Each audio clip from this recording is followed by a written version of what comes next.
아침 묵상에 오신 여러분들을 환영하고 축복합니다. 하나님께 새로운 날을 허락하셨는데요. 새로운 날을 걸면 새로운 은혜로 오늘 하루 우리 인생을 지킬 줄 믿습니다. 오늘은 요한의 세례라는 제목을 가지고 요한복음 1장 29절부터 34절까지 말씀을 좀 살펴봤으면 좋겠습니다.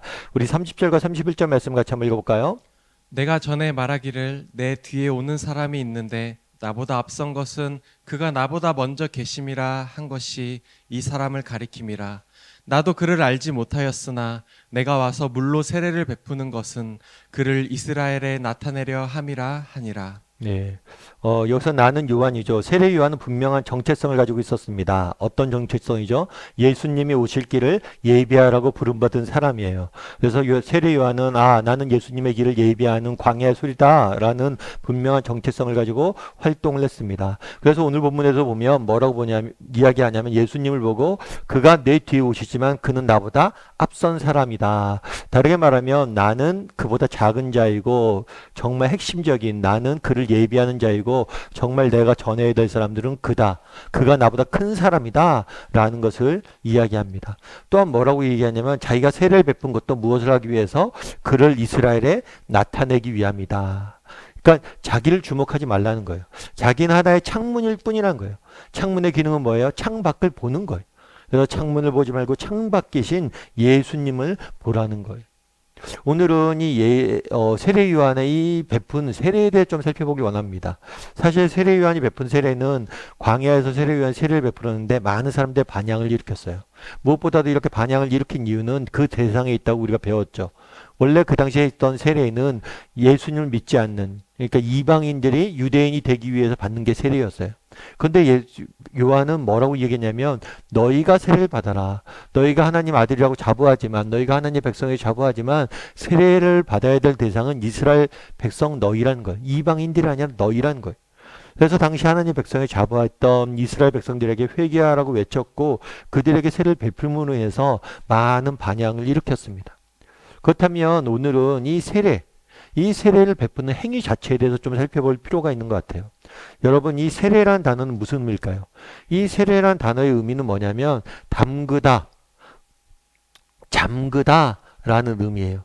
다르게 말하면 그런 거죠. 우리가 세례를 받을 때 어떻게 합니까? 물속에 사람을 푹 담그죠. 그런 담그는 행위가 바로 세례예요. 그럼 왜 우리가 세례를 베풀까요? 왜 사람을 물속에 담글까요?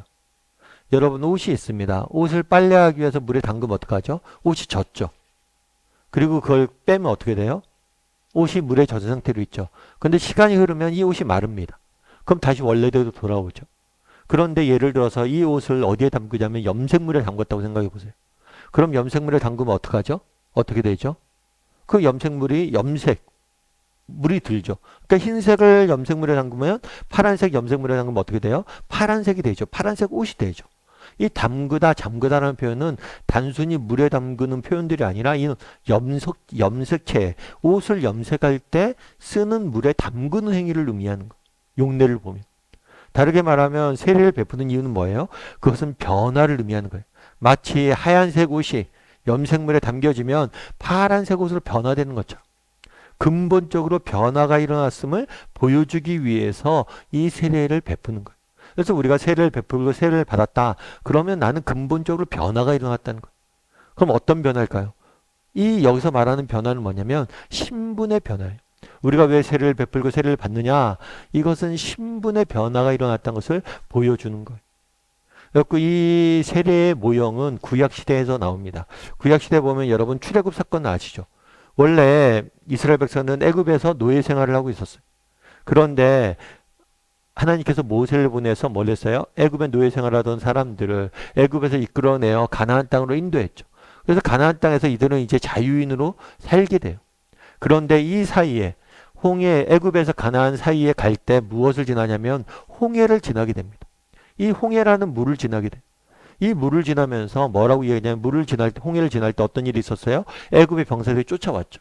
쫓아왔을 때 이 홍해를 지날 때 이스라엘 백성들은 홍해를 걸어서 지났어요. 근데 뒤쫓아오던 애굽의 병사들은 다 물에 잠겼죠. 그런 다음에 하나님이 뭐라고 선포했냐면 너희가 다시는 저들을 보지 못할 것이다. 다시는 저들을 보지 못할 것이다. 다시는 너희가 노예가 되지 않을 것이다. 라고 말한 거예요. 다르게 말하면 이 물을 통과함으로 애굽의 노예되었던 그리고 노예 생활을 하고 애굽 병사들의 억압을 받았던 이 노예에서 완전한 자유인이 되었다는 상징으로서 홍해를 건넌 거. 이게 바로 우리가 이해하기는 세례예요. 세례도 마찬가지라는 거. 우리는 세례 받기 전에 뭐였어요? 죄와 사망의 노예였어요. 근데 더 이상 우리가 세례를 받은 다음에는 죄와 사망이 우리를 지배하지 못합니다. 이제 우리는 완벽한 자유인이 되었어요. 그럼 어떻게 우리는 완벽한 자유인이 될 수 있었을까요? 어떻게 이런 은혜를 누릴 수 있을까요? 요한복음에 나오지 않았지만 마태복음에 이런 이야기 했습니다. 마태복음 3장 13절부터 14절까지 말씀을 같이 한번 읽어볼까요? 이때 예수께서 갈릴리로부터 요단강에 이르러 요한에게 세례를 받으려 하시니 요한이 말려 이르되 내가 당신에게서 세례를 받아야 할 터인데 당신이 내게로 오시나이까. 네, 오늘 본문에 나와 있지 않지만 마태복음 읽으면 요한이 세례를 베풀 때 예수님께서 와서 세례를 요한에게 받으려고 그랬어요. 그랬을 때 요한이 안 된다고 그랬어요. 왜 어떻게 내가 죄인인 내가 죄 없으신 하나님의 아들이신 당신에게 세례를 베풀 수 있느냐. 오히려 내가 세례를 받아야 된다라고 이야기를 해요. 그런데 예수님이 그러지 말라고 그래요. 나한테 세례를 베풀라고 그래요. 그럼 왜? 요한의 세례의 핵심은 뭐예요? 회개하라. 너희가 회개하고 세례를 받는 거예요. 죄인이기 때문에 회개하는 거거든요. 우리의 죄를 고백하고 세례를 받으라는 거예요. 그런데 그날에 무죄하신 예수님께서 세례를 받으셨어요. 왜요? 이것은 하나의 모형입니다. 예수님은 죄가 없으세요. 그런데 죄인의 자리에 서서 뭘 한 거예요? 세례를 대신 받은 거예요.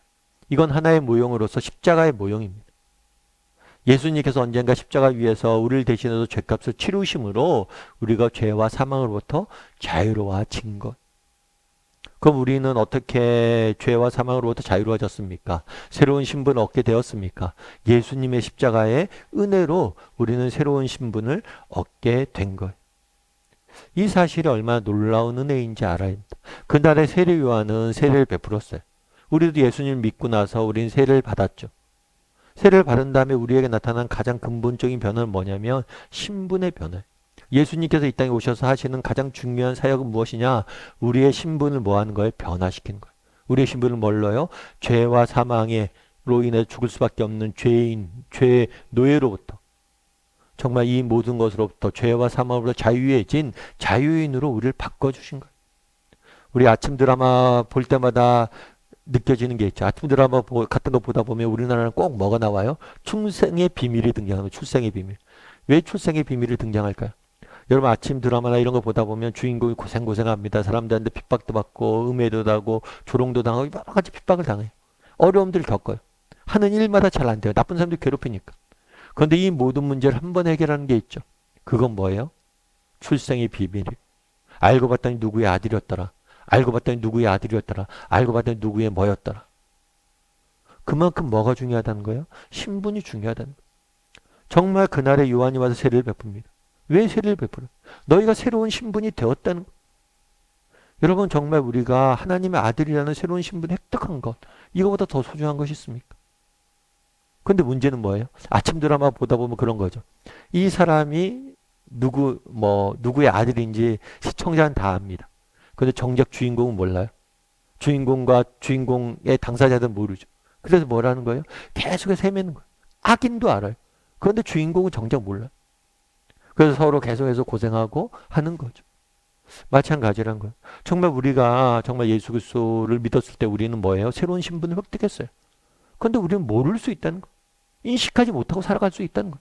그렇기 때문에 뭐 하는 거예요? 염려하고 걱정하고 두려움에 떠는 거예요. 근데 정말 우리가 하나님의 아들임을 인정한다면 정말 내가 정말 하나님의 아들임을 정말 새로운 신분을 획득했다면 우리가 확신한다면 우리가 염려할 일이 뭐가 있어요? 두려워할 일이 뭐가 있어요? 걱정할 일이 뭐가 있어요? 왜 하나님이 계시잖아요. 우리 하나님의 아들이잖아요. 오늘은 세례 요한의 세례의 의미에 대해 살펴봤습니다. 세례를 베푸는 이 의미는 뭡니까? 너희가 새로운 신분을 획득했다는 것. 여러분 우리는 세례 받은 사람들이 정말 하나님의 자녀라는 새로운 신분을 획득한 사람들이 그런데 혹시라도 우리가 이 사실을 잊고 있거나 이 사실을 갖는 의미를 모르고 있진 않은지 이것이 얼마나 놀라운 은혜인지 깨닫고 있지 못하진 않은지 돌아봤으면 좋겠습니다. 그리고 오늘 하루 정말 나는 하나님의 아들이다. 정말 나는 하나님의 자녀다. 이 사실에 대해서 묵상했으면 좋겠어요. 그리고 이 사실을 묵상하고 우리 확신했을 때 정말 세상의 염려와 걱정과 근심과 불안으로부터 자유해지는 은혜를 맛보게 될 줄 믿습니다.